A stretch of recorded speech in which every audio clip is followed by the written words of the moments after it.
자, 오늘 하나님께서 저희들에게 주신 말씀은 하나님께 살해하고 담대한 마음을 얻으니라 하는 설교 제목으로요. 사도행전 28장 1절서부터 15절 말까지 말씀이 되겠습니다. 오늘 저희들이 봉독할 말씀은 앞부분 1절, 2절, 뒷부분 14절, 15절인데 제가 먼저 읽고요. 15절 마지막 절을 우리 다 같이 읽도록 하겠습니다. 제가 먼저 읽겠습니다. 우리가 구원을 얻은 후에 안즉 그 섬은 멜리데라 하더라. 그들이 우리에게 특별한 유명을 하여 기도하고 나기 전에 불을 피워 우리를 다 영접하더라. 거기서 형제를 만나 저희의 청함을 받아 이래를 함께 유하다가 로마로 가니라. 다같이 거기 형제들이 우리 소식을 듣고 아비오 저자와 상강까지 만들어 보니 바울이 저희를 보고 하나님께 살해하고 담대한 마음을 얻으니라. 아멘. 아멘. 자, 우리 다 같이 반갑게 인사 나누겠습니다. 주위 분들 보시고요. 예수님 이름으로 사랑합니다.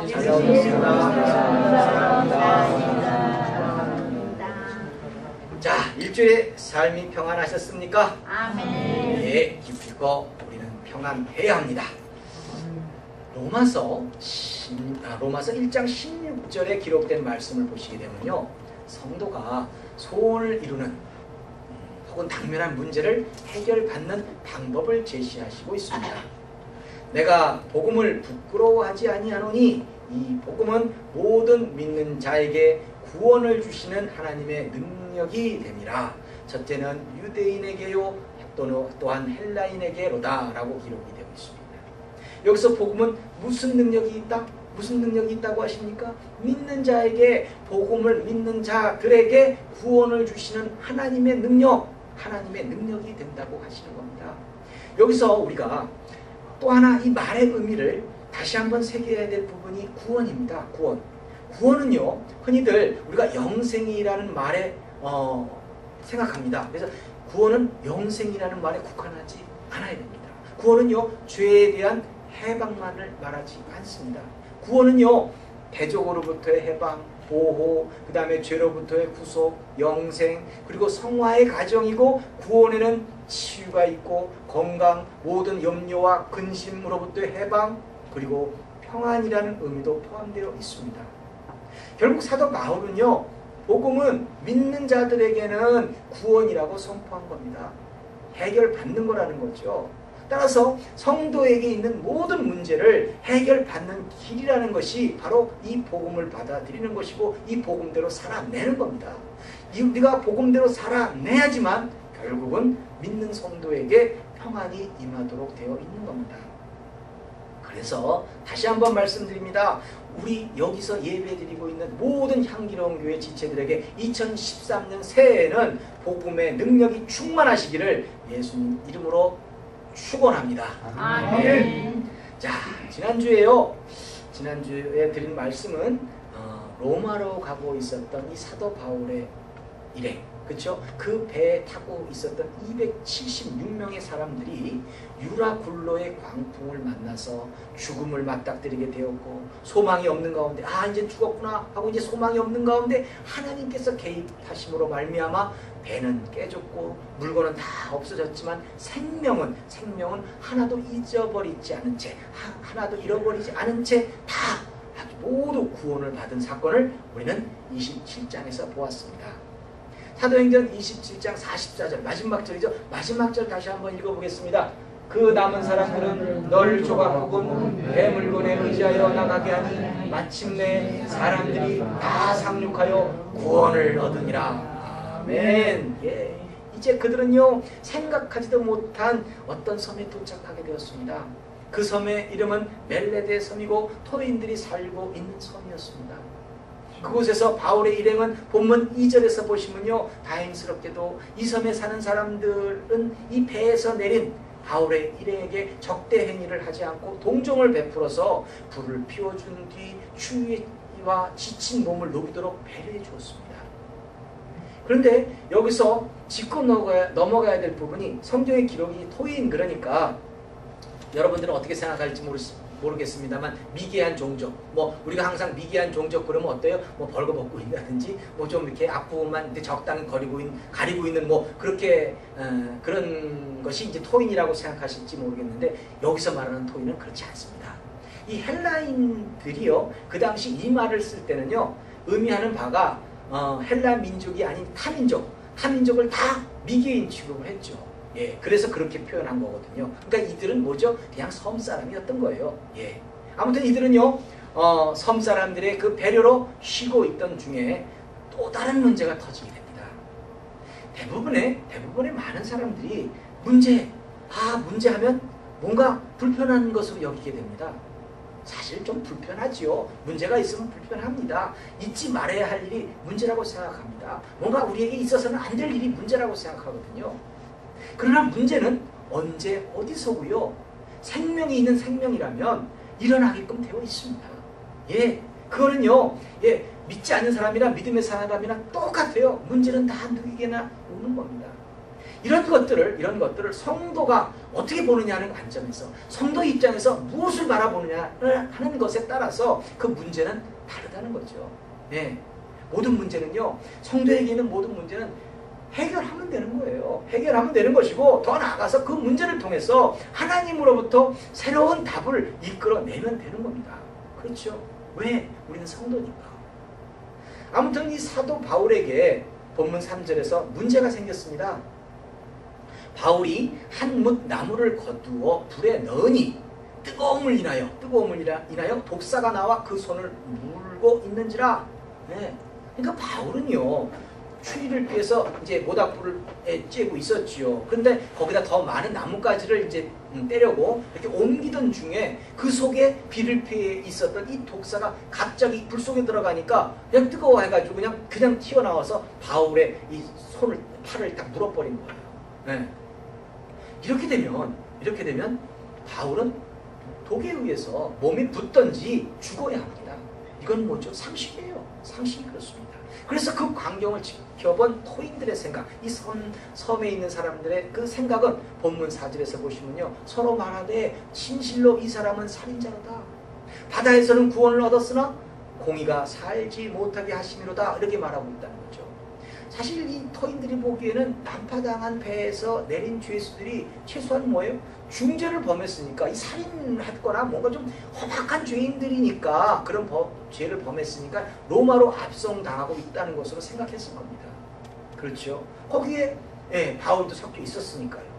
그러니까 이들의 생각하기는 바다에서는 어떻게 구원을 받았는지 모르지만 결국 죄의 값으로 죄를 지었으니까 독사에게 물려서 저 사도 바울이라는 사람이 이제 곧 죽게 된다는 그런 아쉬움, 한편으로는 뭐 연민도 있고 동정도 있고 뭐 그런 거겠죠. 그러면서 또 하나, 그래, 죄의 끝은 그야말로 뭐 죽음이야, 내지는 어떤 그 결과를 얘기하면서 아쉬움을 말하고 있는 겁니다.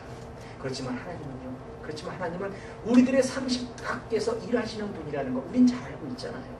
사도 바울은 로마로 가야 하겠고 가이사의 법정에서 서야 하기 때문에, 즉 복음에 대한 사명이 있는 자이기 때문에 절대 죽을 수가 없는 겁니다. 여러분들의 삶 속에서도 같은 이치예요. 우리가 복음을 붙잡을 때 하나님은 우리를 지키실 수밖에 없는 것이고 우리를 들어 사용하실 수밖에 없다는 거죠. 그러기 위해서 우리가 가진 모든 당면한 문제는 하나님이 해결하시는 거예요. 아무튼요, 곧 죽을 거라고 생각했어요. 그래서 본문 6절에서 보시면 이들이 생각하기를 그가 붙든지 혹 갑자기 엎드려져 죽을 줄로 저희가 기다렸더니 오래 기다려도 그에게 아무 이상이 없음을 보고 돌려 생각하여 말하되 신이라 하더라. 이렇게 얘기하는 거죠. 자기네들 상식에서는 이게 또 신이 아니면 인간이라면 이럴 수가 없는 거다. 저 사람 뭔가 다르다, 신이다. 뭐 이렇게 지금 평가를 하고 있는 거죠. 뭔가 다르게 보고 있다는 거죠. 복음의 사명을 가진 자에게는요, 어떻게 보면 이렇게 당면한 문제, 지금 사도 바울의 입장에서는 독이 든 독사에게 물린 거예요. 문제를 당한 거예요. 근데 이 당면한 문제는 극복하면 해결되는 거거든요. 구원이 되는 것이고, 문제는 그 문제를 통해서 복이 되는 것이거든요. 그것 섬 사람들은 이제 바울을 볼 때 뭔가 다르게 보고 있는 거예요. 다르게 느낌을 갖는 거죠. 어떤 다른 능력이 사도 바울을 감싸고 있다는 것을 그들은 알 수 있는 겁니다. 그러던 차에 그곳에서 그 섬 사람들 중에 본문 7절에서 보시면 이 섬의 제일 높은 사람, 아마 그 섬의 뭐 촌장 정도 된다든지 뭐 그러겠죠. 아무튼 제일 높은 사람 보블리오라 하는 이가 그 근처에 토지가 있는지라 그가 우리를 영접하여 사흘이나 친절히 유숙하게 하더니, 네. 자, 여기서 말입니다. 이 말씀이 뭐겠어요? 여기서 또 하나님은 일하신다는 거죠. 예, 벌써 사도 바울은 저 사람은 뭔가 다른 사람이네 라고 그런 감동을 주고 그 지도자가 볼 때 우리 집에서 유숙하십시다, 같이 지내봅시다 하고 데려간 거예요.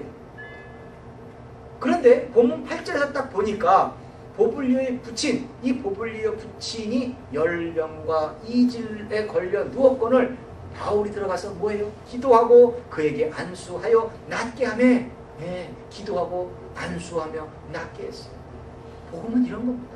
복음은요, 복음은 복음을 전하는 자나 복음을 받는 자 모두에게 구원의 능력이 나타나도록 되어 있습니다.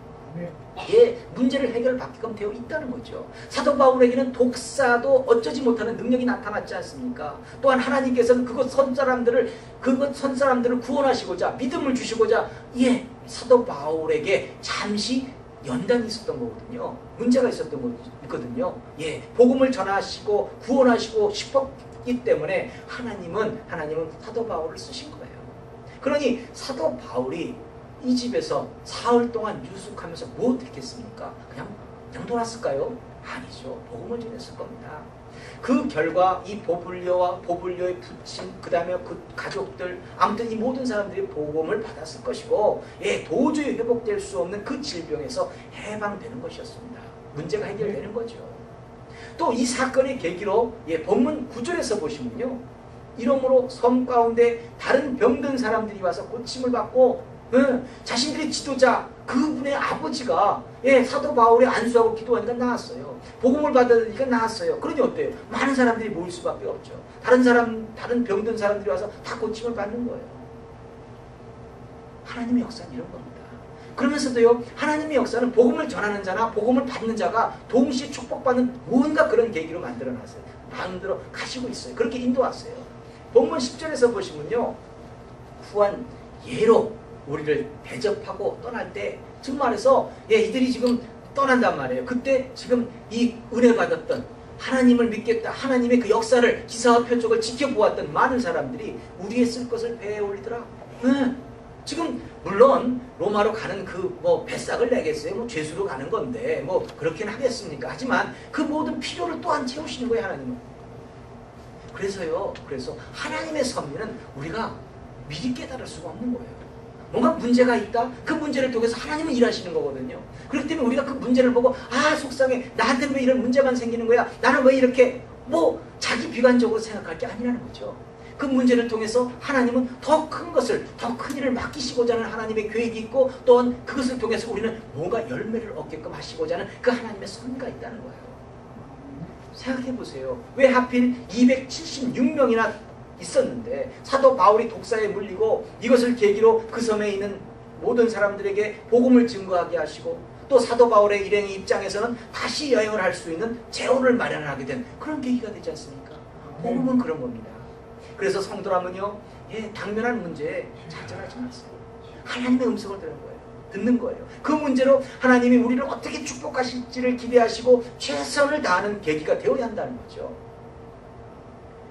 이후에 아무튼 이 사도 바울의 일행은 본문 11절에서 보시면요, 석 달 동안을 가동한 후에, 가동이 뭐라 그랬죠? 겨울을 지낸 후에 이제 떠나니 그 배의 기운은 디오스 구로라 이렇게 얘기가 돼 있어요. 아무튼 그 배를 타고서 수라구사에서 사흘, 그리고 본문 13절에서 보시면 거기서 둘러가서 레기온에 이르러 하루를 지난 후에 남풍이 일어나므로 이튿날 보디올에 이르러, 그러면서 본문 14절에서 거기서 형제를 만나 저희의 청함을 받아 이레를 함께 유하다가 로마로 가니라.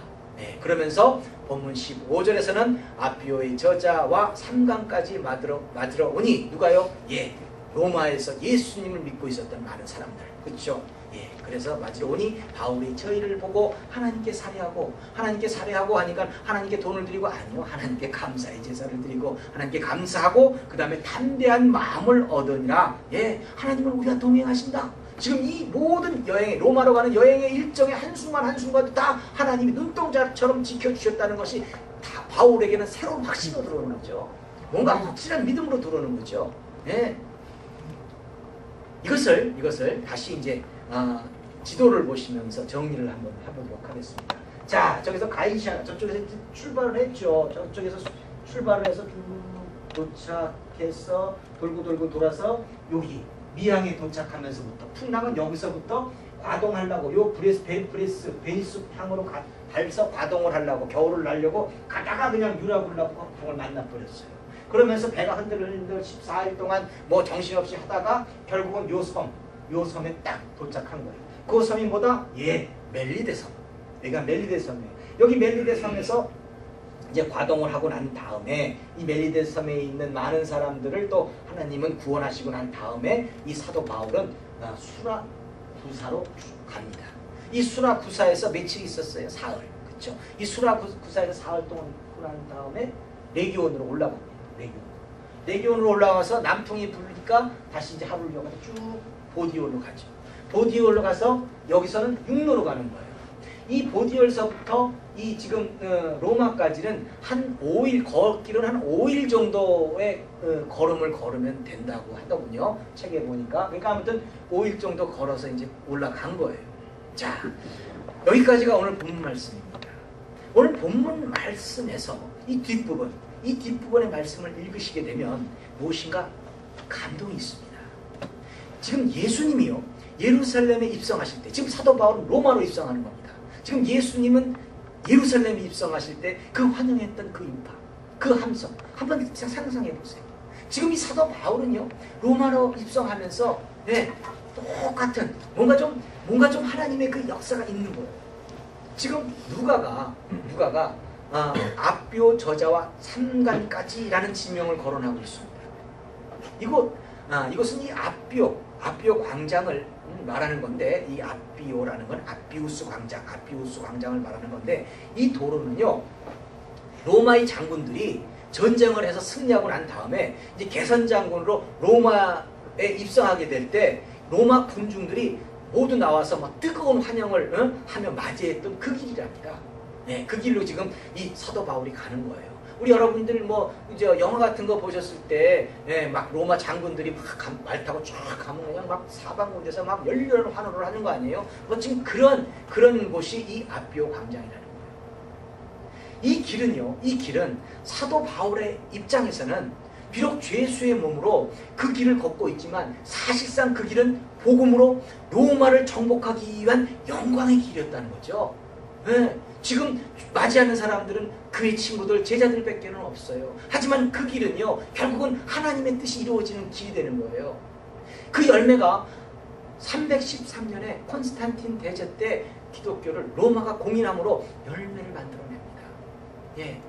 지금요, 이제 다음 주에 다시 한번 또 마지막 강해가 있겠지만 사도행전에 대해서 사실은요, 그곳에 가서 사도 바울이 하는 건 뭐였겠어요? 복음을 전하는 일이었어요. 그것도요, 그냥 일반 서민들이 아니라 로마의 이 황제, 측근 이런 사람들에게 복음을 전해요.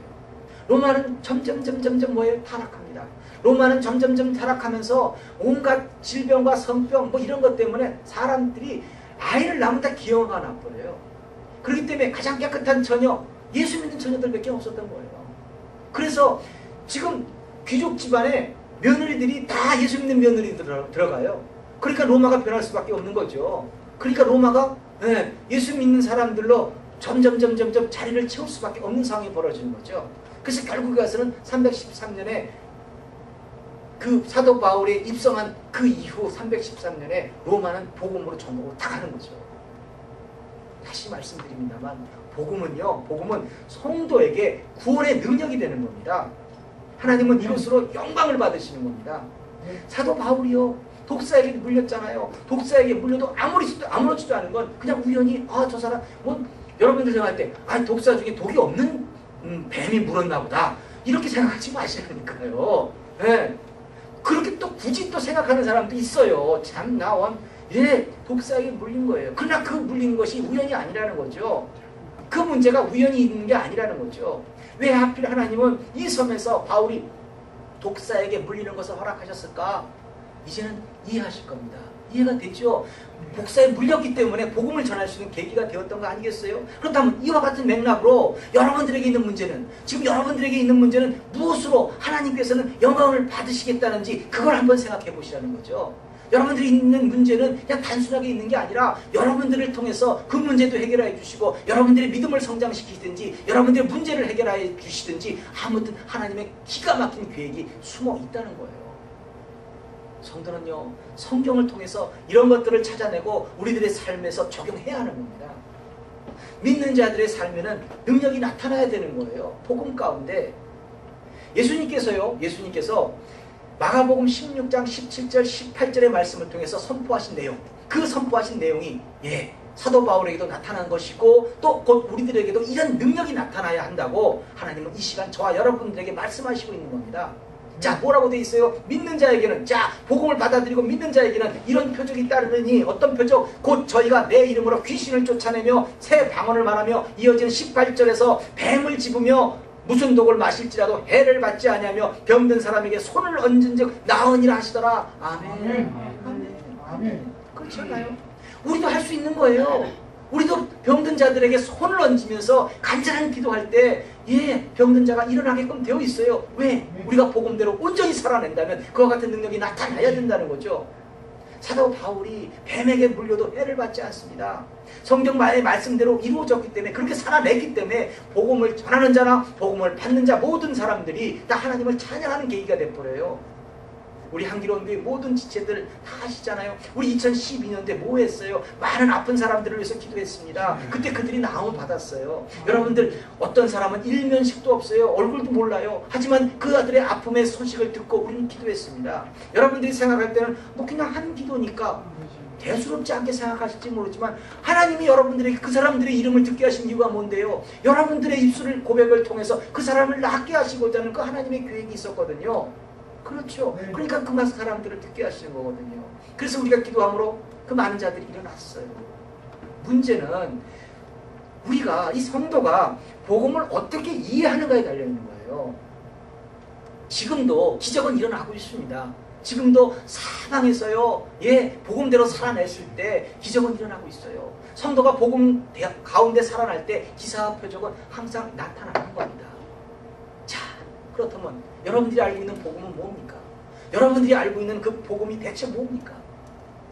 예수님께서는 예수님대로, 사도 바울은 사도 바울의 입장대로 다 시대와 또 환경과 여건을 통해서 복음에 대해서 조금씩 의견은 틀려요. 보는 관점이 조금은 틀려요. 하지만 하나예요. 복음에는 능력이 나타나야 된다는 거예요.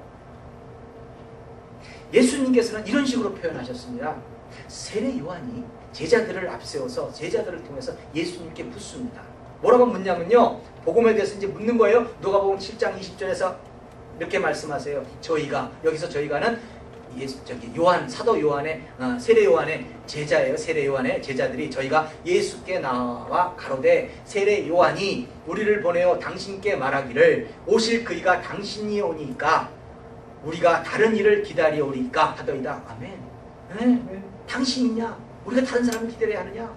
이 질문의 비중은 엄청 무거운 겁니다. 이 이스라엘 민족의 입장에서는 절대절명의 사건이었어요. 이들은요, 아주 핍박받는 상황에서, 로마의 그 폭정에서 핍박받는 상황에서 꼼짝달싹 못했어요. 그들이 바라는 구세주, 그들이 바라는 메시아는 이 로마의 폭정으로부터 모든 걸 해결해 줄 수 있는 그 구세주를 생각했던 거죠. 헷갈리는 거예요. 그러면서도 하나님의 계획이 어떠했는지 모르는 거예요. 그래서 묻는 거예요. 당신이 하나님이 보내신 그 메시아 맞냐고요. 이런 질문을 요한의 제자들이 딱 물었을 때 그 상황, 그 배경은 누가복음 7장 21절에서 이렇게 표현되어 있습니다. 마침 그 시에 이 제자들이 와서 물어볼 그때 예수께서 뭐하고 있었어요? 질병과 고통과 및 악기 들린 자를 많이 고치시며 또 많은 소경을 보게 하신지라.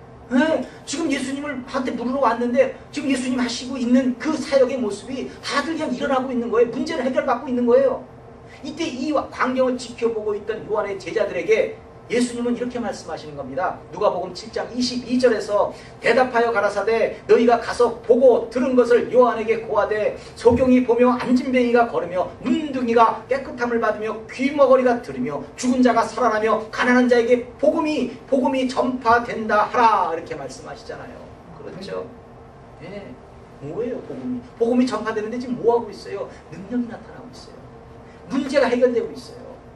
세례 요한이 예수님께 당신이 하나님이 보내신 그 메시아 맞어요? 하고 하는 그 질문에 예수님은 대답하시기를 내가 맞아가 아니에요. 지금 능력이 나타나고 있는 실질적인 모습이 나타나고 있는 걸 지적하시고 그걸 얘기하시는 거예요. 소경이 보며 안진뱅이가 걸으며 문둥이가 깨끗함을 받으며 귀머거리가 들으며 죽은 자가 살아나며 가난한 자에게 복음이 전파된다 하라 이 말씀을 하시고 있죠. 이것이 무엇이겠습니까? 문제가 해결되고 있다는 거예요. 이런 것들이 예수님이 말씀하신 복음의 능력이라는 겁니다. 그래서 우리도 복음 가운데 살 때 이런 능력이 나타나는 거예요. 우리가 기도한 2012년도에 기도했던 많은 자들 일어났어요. 2013년도에도 그런 기사와 표적은 일어납니다. 아멘. 또 이 사도 바울의 입장에서는 이런 복음에 대해서 이렇게 정의를 하고 있어요. 거기서도 뭔가 기사와 표적이 있어요. 하지만 예수님에 대한 초점, 포커스가 맞춰져 있어요. 복음은 예수 그리스도를 통해 이루어지는 하나님의 구원의 역사. 하나님의 구원의 역사 뭐죠? 문제가 해결되는 역사라는 거예요. 질병이 낫고 문제가 해결되는 그 역사라는 거죠. 그리고 또 예수님은 구약이 예언한 그 메시아이시고 하나님의 아들이시고 인자이시다. 그 다음에 또 구주이신 나사렛 예수와 그의 탄생, 순환, 고난, 십자가의 죽음, 또 부활의 사실들, 이거 기사와 표적이죠. 그것들이 지금 일어나고 있다고 복음으로 전하고 교회를 세우고 있는 거예요. 이것을 사도 바울은 어떻게 해요? 설교, 그 다음에 강단, 강론, 많은 말씀들을 가르쳐냈죠. 어디 갔었는지, 그렇죠? 그 다음에 편지로 이렇게 전하고 있는 거예요. 복음을 전하고 있는 거예요. 사도 바울은. 그렇다면 이 시대에서 복음을 우리는 어떻게 받아들여야 하겠습니까? 이 시대에서는요, 예수님이 하나님의 아들이신 것을 듣지 못한 사람은 거의 없어요. 다 알아요. 뭘로 증명합니까? 예수는 믿지 않아도 성탄절은 믿으니까 말이에요. 성탄절은 믿잖아요. 그리고 난리들 치잖아요. 복음은 능력이라고 했는데 그들은 그냥 난리치는 걸로 끝나요. 우리들의 삶에 생각해보세요. 복음은 능력이라고 했는데 우리들의 삶에 복음의 능력이 나타나게 하려면 그럼 우리는 어떻게 해야 되는 거죠? 우리가 어떻게 해야 되는 거죠? 우리가 이 성도가 이런 능력을 어떻게 전파할 수 있어야 하는지 이게 관건이라는 거예요. 우리가 무엇을 어떻게 하며 또 우리가 그 복음을 어떻게 전해야 되느냐, 어떻게 능력을 나타나게 해야 되느냐, 이 관건이라는 거죠. 첫 번째로요, 여러분들부터 우선 믿으시기 바랍니다. 여러분들이 기도한 대로 2012년도에 다 이루어졌어요. 복음을 전할 자가 복음의 능력을 믿지 못하면 기사와 표적은 따를 수가 없는 거죠. 앞에 말씀드렸듯이 문제없는 인생은 없습니다. 그러나 복음의 능력이 없는 사람들은 이 문제 앞에서 좌절해요. 실망해요. 나는 내 인생은 왜 이래? 하면서 그야말로 비관해요. 그러나 믿는 사람들은 그 문제를 통해서 하나님이 주시려는 축복의 메시지를 찾아낼 수 있어야 된다는 거죠. 당면한 문제를 통해서요, 더 큰 축복으로 인도하시려는 그 하나님은 우리가 복음대로 살아낼 때 기사와 표적이 나타나도록 모든 걸 디자인해 놓으셨어요. 이것은 각자의 삶의 모습만큼 또 믿음의 정도만큼 그 분량대로 주어지는 겁니다. 이 세대에는요, 복음을 맡은 자들이 누구예요? 저와 여러분들이에요. 지금은 예수님도 가셨고요, 그 제자들도 없어요. 사도 바울도 없어요. 지금 이 시대는 저와 여러분들을 통해서 복음을 증거하시고 싶은 게 하나님의 계획이에요. 이 세대는요, 공교롭게도 그런데 참 안타까워요. 어쩔 수는 없지만 이 세대에는요, 먼저 믿는 자들이 삶의 모습을 딱 보고 믿겠다는 자들만 남아있어요. 예수 믿으면 구원받습니다라고 해가지고 믿을 사람들이 하나도 없다는 거죠. 지금은 성경에 이렇게 되어 있다고 말하기 전에 내가 먼저 그렇게 살아감으로 예수님을 말하는 거예요. 내가 먼저 이렇게 살아가니까 너희들도 좀 따라서 할 수 있지 않겠냐라고 권면할 수는 있는 거죠. 그것이 복음을 전하는 거예요. 이 세대에서는요, 원수를 사랑하라고 성경에 써 있다는 것 다 아세요. 그렇죠? 다 아시는데 원수일지라도 실제로 우리가 사랑할 때 그 사람의 말을 믿는다는 거죠. 그거 알고 있다고 되는 게 아니라는 거예요. 주변에서요, 여러 가지 질병으로 건강의 문제로 막 고민하고 있을 때 그가 알든지 모르든지 간에 진심으로 그를 위해서 간구할 때 그 진심은 역사되어지는 거죠. 그 사람이 일어나요. 그는 모를지 몰라도 그 사람은 나를 위해서 누군가 기도해주고 있는 거 모를지 몰라도 하나님은 아시니까 그렇게 된다는 거예요. 이것을 여러분들부터 먼저 믿으시기 바랍니다. 그리고 그렇게 살아내시기 바랍니다. 내가 복음대로 살아낼 때 이웃이 따르게 됩니다. 이웃이 그렇게 복음대로 살아낼 때 그 지역사회가 변하게 됩니다. 그 지역사회가 변하게 될 때 하나님의 나라는 이 땅에서 충만해질 겁니다. 우리는 이런 복음의 사명을 가진 사람들입니다. 내가 가진 문제를 통해서 하나님은 영광을 받으셔야 합니다.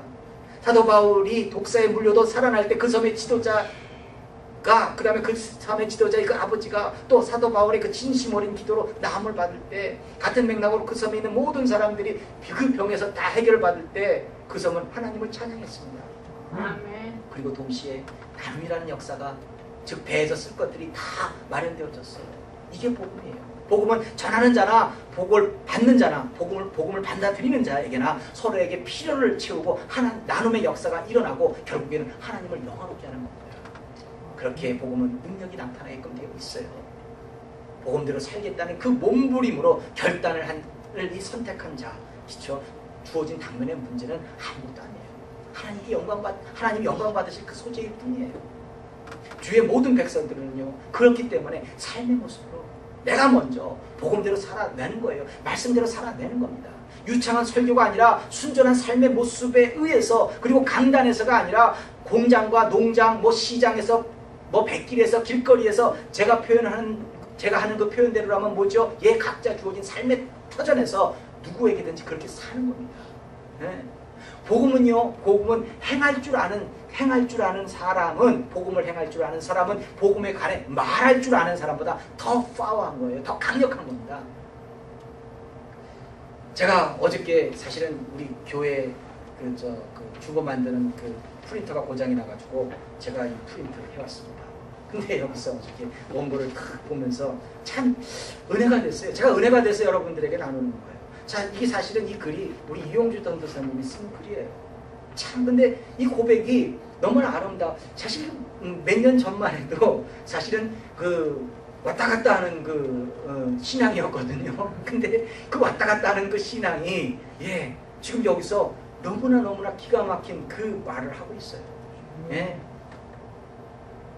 그래요. 사실 그렇습니다. 여러분들, 우리가 세상에 많은 사람들은, 아니면 예수 믿는 사람들 다 그래요. 예수 믿는 사람들이 무슨 제자 훈련 코스다, 무슨 어디 공부를 하고 나면은 뭔가 내가 성경에 대해서 박학한 아주 그 다양한 지식을 가지고 있는 것처럼 뽐낼 수 있을런지는 모르겠지만, 그 말씀대로 살아내는 사람들은 힘든 거예요. 어려운 거예요. 그냥 공부하는 자리에서는 그냥 가면 돼요. 앉아있으면 돼. 그럼 여긴 쌓여지겠죠. 하지만 이거 쌓여지는 게 아니라 삶으로 살아내려면 그거는요, 엄청난 눈물이 있지 않으면 안 돼요. 왜? 나를 고치는 건데, 나를 바꿔내는 작업인데 그게 쉬운가요?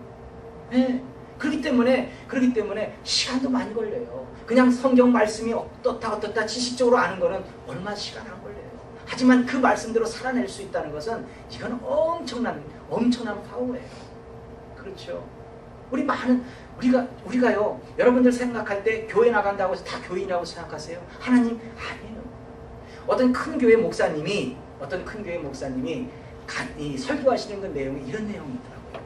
교육자들을 시켜가지고 성도님들 중에서 아마 그 점심 이렇게 나누는 대접하는 그 봉사 이거 하는 사람이 좀 이제 손길이 좀 필요해서 그런지 어떤 전도사님들 통해가지고, 우리 집사님 이번 주에 나오셔서 좀 이렇게 식사 좀 하는데 좀 거들어 주시죠라고 얘기를 했대요. 근데 그 사람이 그 전화를 딱 듣자마자 몇 번 나오는 얘기가, 나 점심 안 먹어요. 그러더래요. 그게 현실이에요. 네. 거기서 뭐를 배워요? 네. 복음은요, 실질적으로 행하는 거 아니면 능력이 안 나타나요. 예수님이 바리새인 사두개 이 사람들이 얼마나 하나님 말씀에 대해서 박학한 지식을 가졌어요. 예수님 뭐예요? 목수야. 공부도 제대로 못했어. 엄밀하게 따지면요. 그런데 바리새인들을 갖다가 책망하셨어요. 너희들은 말씀대로 살아내지 못하잖냐고. 그렇죠? 거기에 복음의 능력이 나타났나요? 안 나타났어요. 그러나 예수님은 하나님의 말씀대로 살아내려고 하니까 문제가 해결되는 거예요. 소경이 눈을 보고요. 앉은 병이가 일어나는 거죠. 그게 복음의 능력이에요. 여러분들이 삶의 현장에서 문제를 해결받으려면 내가 먼저 말씀대로 살아내는 방법밖에 없다는 거예요. 나 점심 안 먹습니다라고 해가지고 해결될 문제가 아니에요. 그렇게 해서 예수 믿어가지고 무슨 역사가 일어나는데요. 그렇게 예수 믿어가지고 바리새 요즘에 이 시대의 바리새인밖에 될 게 없는 거예요. 예수 믿는 사람들은요 실질적으로 진짜 실질적으로 말씀 가운데 살아내야 하는 겁니다. 성도는요 가정에서든지 삶의 터전에서든지요 그 더 비천한 그 자리에서든지 먼저 복음대로 살고 그 삶의 모습으로 하나님의 말씀을 증거하는 거예요. 또 그 사람이 복음을 맡을 만한 가치가 있는지 없는지 그런 것도 따지지 마세요. 성도의 만남은요 그냥 우연이라는 게 없어요. 필연입니다. 하나님의 계획 가운데 디자인되어 있는 만남이에요. 합심해서 선을 이루는 그런 필연 속에서 하나님은 우리 모두를 만나게 하셨어요. 그렇기 때문에 그 누구든지 여러분들의 그 잣대로 그 누군가를 판단할 수는 없는 겁니다. 만약에 예수님이 만약에 십자가에서 돌아가실 만한 그 가치를 따졌다면은 우리들을 위한 십자가는 있을 수 없어요. 우리 같이 엉망이고 우리 같이 이게 엉망으로 살아오는 사람들이 어디 있어요. 하지만 우리 때문에 예수님은 십자가에서 돌아가셨거든요. 그렇기 때문에 우리가 먼저 복음대로 살아내므로 예수님의 그 십자가가 헛되지 않게 해야 한다는 겁니다. 우리 향기로운 교회 모든 지체들은 2013년에는 누구라도 할 것 없이 복음대로 살아내심으로 여러분들이 가진 그 당면한 문제로 혹은 간구하는 소원을 통해서 하나님의 기사와 표적이 따르는 그 축복이 모두 임하시기를 예수님의 이름으로 축원합니다. 아멘. 기도하겠습니다. 하나님 아버지 감사합니다. 저희들의 문제를 해결하시고자 하나님 귀한 말씀을 주셨사오니 2012년을 마무리하는 이 마지막 주일에 하나님께서 2013년에는 어떻게 살아야 한다고 다시 한번 표적을 주셨사오니 그와 같은 말씀대로 살아낼 수 있도록 도와주시옵소서. 저희들의 삶의 모습을 통해서 하나님이 일하시고 있사오니 저희들이 기필코 바리새인이 되지 않게 하시고 말씀을 대로 살아내는 능력이 있게 하여 주시옵소서. 그렇게 함으로 하나님 영광 받으시고 우리를 통해서 하나님의 나라가 더욱더 확장될 수 있도록 축복해 주시옵소서. 감사하며 이 모든 말씀 예수님 이름으로 기도드립니다. 아멘.